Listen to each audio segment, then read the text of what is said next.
অসুরবাদ কি বলবে কইল না, তারা নামে 100টি বানর আসে রাতে। বালি রাজক মারিয়া দেওরা হচ্ছে তার পতি। বসুমতী 100টি সতী নাম ধরে, আর এই হালুয়া গুলা নামল দিয়া তারও যৌবন পারে। মন্দাদরি 100টি শুনো তারও যার, রাবণকে মারিয়া হইছে দেওরা। ভাগীরথী 100টি সর্বশাস্ত্রেই বলে, আর ওই চালুয়ে গুলে হুসা দিয়া তারও পুরা চলে। এ দেখো সতীর কথা তোমার কাছে কইলাম ভাঙিয়া, এবার প্রাণ রক্ষা করো সুন্দরী কন্যা। তোমার ওই রূপ যৌবন মাঝে একটি বড় লিঙ্গ নদী। না সাধু না, তবে শোনে সাধু, আজকে মোরা কি ছিল সাধু, তোমার সাধু দেখো মই ওই ব্রাহ্মণের নাপ। দাদা মেয়েটা শেষ পর্যন্ত জল দিতে শুরু করলো। কন্যা শোনো, ব্রাহ্মণ কন্যা কথা মন্দ নয়, বাসু বিরুণে ব্রাহ্মণ চলিতে না পায়, কি বলবে? আজকে মোরা বেলায় কি ছিল সাগর, তোমার সাধু দেখো মই লৌকার গাভুর। নৌকা এবার আবারও গাল দিলে আমাকে কি বললে? লৌকার গাভুর। আমি লৌকা বাহক, লৌকার কান্ডারি আমি। তবে শুনে রাখো, লৌকার গাভুর কলুকন্যা কথা মন্দ নয়। আর ওই কান্ডারি না থাকিলে যেমন নদীতে লৌকের একাকিনী বলিয়া তুমি যেমন তোমার স্বামীর অকাল মৃত্যুবরণ করার জন্য এই কোমল বয়সে স্বামীকে ফিরে পাওয়ার আশা একখানা ভেলায় করে সাগরের জলে ভাসতেই চলছে। আজ যেও কথা বলিনি সাধু, কথা মন্দ নয়, নৌতন যৌবন মোরে স্বামী নাহি পায়। কন্যা, সেও কথা কলু কন্যা, কথা রাখিল বাজা। না আগে চলে হস্তির মাহুর, পিছে চড়ে রাজা। যেও কথা বলিনি সাধু, কথা মন্দ নয়, মনিবের হুকুম হইলে সে মাহুতে শোয়ার পায়।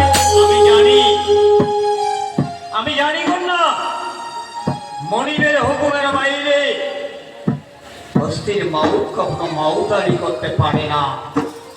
কিন্তু তুমি কি ভুলে গেছো তোমার মনিব যে পড়ে গেছে? তোমার মনিব তোমার কোল থেকে গলে পচে জল। তোমার ওই মরা মনিব আমাকে কোনোদিন হুকুম করবে না, আর ওই তোমার হস্তির মাউতারি করা আমার পক্ষে সম্ভব হবে না। ধরা দেবে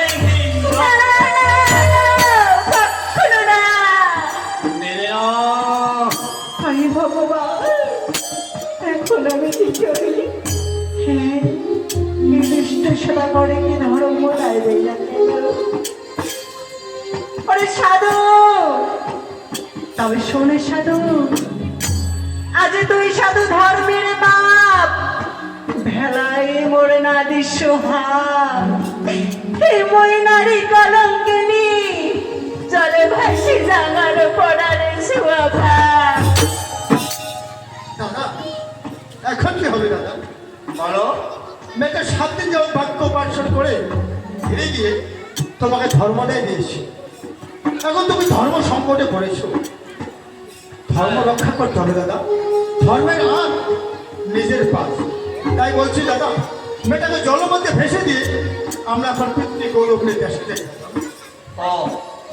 তাহলে মেয়েটাকে ভাসিয়ে দিলে আমার ধর্ম রক্ষা হবে? হ্যাঁ তাই তো। বেশ, তাই যখন তুমি বলছো, এবার তাহলে যাও। আমি যাবো? হ্যাঁ ঠিক আছে, আমি যাচ্ছি। তাহলে আমি ভেসে দেবো না, তাই তো? যাও।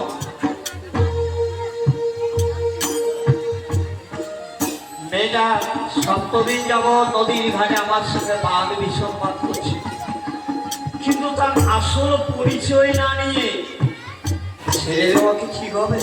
না পঙ্কাজ, এদিকে আসো। কি হয়েছে দাদা? আর এদিকে এদিকে। কি হয়েছে? আরে বলো তো, ধর্মরায় তোমাকে দিয়েছে না আমাকে দিয়েছে? মেয়েটা তোমাকে ধর্ম দেয় দিয়েছে। আমাকে দিয়েছে। হ্যাঁ তাই তো। তাহলে এবার ধর্ম সংকট তো আমি পড়েছি না? হ্যাঁ তুমি করেছো দাদা, এখন ধর্ম রক্ষা তোমারই করতে হবে। আমাকে করতে হবে। তাই তো। তাহলে তুমি অপেক্ষা করো, মেয়েটার সঙ্গে কথা আমি বলছি। ঠিক আছে দাদা, তাহলে আমি অপেক্ষা করছি।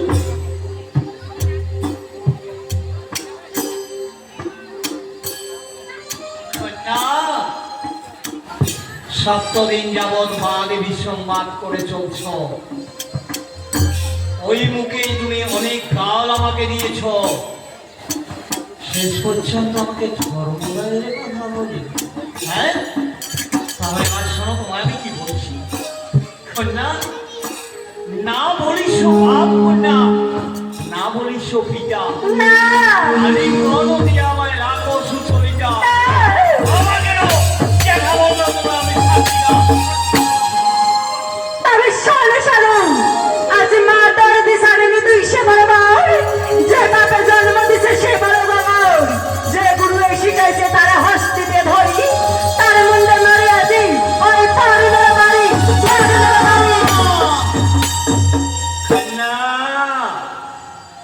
এবার অনেক শক্ত গাল দিলে, তাহলে শুনে এবার আমি তোমায় কি বলছি। মাইও রাখবে। কন্যা, ছড়া পছা নাড়ো চারো, বিনা দোষে গালি পারো, না বুঝিয়া করো অহংকার, চান সূর্য দর্প করে শূন্যে আসন ঘরে, তাহারও দর্প নষ্ট হইছে কন্যা, রাহুই গ্রাস করে, বর্ষমতি দর্প করে পৃথিবীর ভার ধরে, আর ভূমিকম্প হইলে যেমন সারা পৃথিবীটাই ঘটর ঘটর করিয়া ধরে। তুমি নারী, দর্প করো, রূপ যৌবনের আছে জোর, তোমারও দর্প নষ্ট হবে কন্যা, শুধু দিন চারি দর্প ছেড়ে দাও, আমায় ধরা দাও। কখনো না সাধু, কখনো না। দাদা, আমি একটা কথা বলতে চাই দাদা। বলো। আমি বলছি কি, পর নারী সাক্ষাৎ জননী, তাই বলছি দাদা, মেয়েটাকে জলের মধ্যে ভেসে দিয়ে আমরা পিতৃ গৌরব নিয়ে দেশে যাই দাদা। আর যদি সঙ্গে নিয়ে যাই? দাদা, বড় ভাই সমপিতা, বাপের চাইতে অল্প নিঃশ্বা, পিতা পুত্রের সমানের সমান, পুত্রের কাছে পিতা পুচ্ছে পুচ্ছে নেয় কেন? জ্ঞান দিচ্ছি না দাদা, কথাটা স্মরণ করে দিচ্ছি। বলো। তাই বলছি দাদা, পর নারী সাক্ষাৎ জননী, মেয়েটাকে জলের মধ্যে ভেসে দিয়ে আমরা পৃথিবী গৌরব নিয়ে দেশে যাই দাদা। আর যদি সঙ্গে নিয়ে যাই? না দাদা না, মেয়েটা তো যাইতে যাচ্ছে না। বাহ, তাহলে মেয়েটাকে সঙ্গে নিয়ে গেলে তোমার কথা মতো আমার পিতৃপুরুষ ঠিক রসাতলে চলে যাবে। তাই তো দাদা, এই নারীর কবলে পড়ে লঙ্কাপতি রাবণ রাজা বধ হয়েছে, সম্পূর্ণের সঙ্গে বধ হয়েছে দাদা। তাই বলছি দাদা, তাই বলছি মেয়েটাকে জলের মধ্যে ভেসে দিয়ে আমরা পিতৃ গৌরব নিয়ে দেশে যাই দাদা, পিতৃ গৌরব নিয়ে দেশে যাই। ওরে বংটা, আমি সব কথা বুঝতে পেরেছি, তোমার অন্তর ভয়ে কম্পিত হয়ে গেছে, কারণ তুমি যখন বলছো নারীর কবলে পড়ে লঙ্কাপতি রাবণ রাজা বধ হয়েছিল, তাই তো দাদা, তাই তো নারীর কবলে পড়ে শম্ভু নিঃশম্ভু বধ বধ হয়েছে, হয়েছে দাদা। তাই তো তোমার বড় ভয় হয়েছে। তাই তো দাদা। তাহলে এবার তুমিও শুনে রেখো ভাই, এবার এই নারীর কবলে পড়ে শম্ভু নিঃশম্ভু লঙ্কাপতি রাবণ রাজা বধ হয়েছিল বলে আমি পিছিয়ে যাব না, তুমিও শুনে রেখো। এই নারীকে ধরে প্রমাণ করতে গিয়ে যদি তোমার কথার মতো করে লঙ্কাপতি রাবণ রাজার মতো করে মরণকে বরণ স্বীকার করে নিতে হয়, শম্ভু নিঃশম্ভুর মতো করে মরণকে স্বীকার করে নিতে হয়, তাও তোমার কথা হাসতে হাসতে মরণকে বরণ করে নেবে, কিন্তু যতক্ষণ পর্যন্ত নারীকে ধরে প্রমাণই করতে পারিনি ততক্ষণ পর্যন্ত থাকবি না।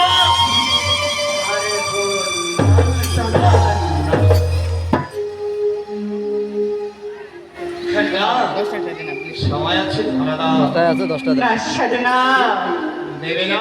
কি শোনো না তবে একটি কথা তোমায় আমি আরো জানাচ্ছি। তুমি ভুলে গেছো সংকটে জানিয়ে দিবি তোমার সাথে যেদিন আমার প্রথম দেখা হয়েছিল, বারবার তোমার পাশে গিয়ে আমি অনুনয় বিনয় করে জিজ্ঞাসা করেছিলাম, বলো তুমি কোনো দেবনারী না ইন্দ্রের বিদ্যাধরী? তুমি মানবী কন্যা বলে পরিচয় দিয়েছে। সাধনা তাহলে সত্যিই যদি তুমি ধরাধামে মানবের গর্ভে জন্মগ্রহণ করে থাকো, তাহলে এই মানব জনম, এই জনমের কথা তুমি কি ভুলে গেছো?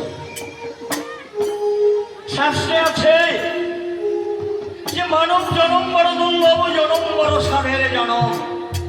তাই দেবগণ কি বলছে জানো?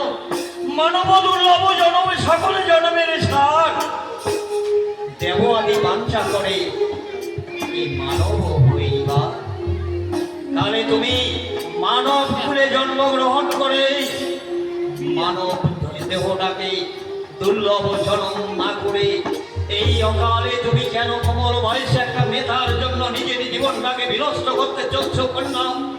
এবার তোমার নেতা কোনোদিন জীবিত হবে না, আর নেতার সঙ্গে তুমি তোমার জীবনটাকে বিনষ্ট না করে এবার ফেরিয়ে দাও নেতাকে, ছুটে চলে আসো আমার কাছে।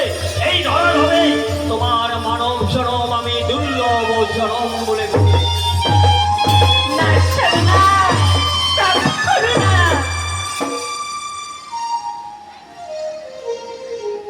তবুও ধরা দেবে না? না বেশ, আর আমিও তোমার জন্য এই নদীর তীরে সময় নষ্ট করতে চাই না। এবার তুমি প্রস্তুত হয়ে যাও, আমি এবার চোর করে ধরে তোমাকে আমার ঠিক গায়ে দেবো।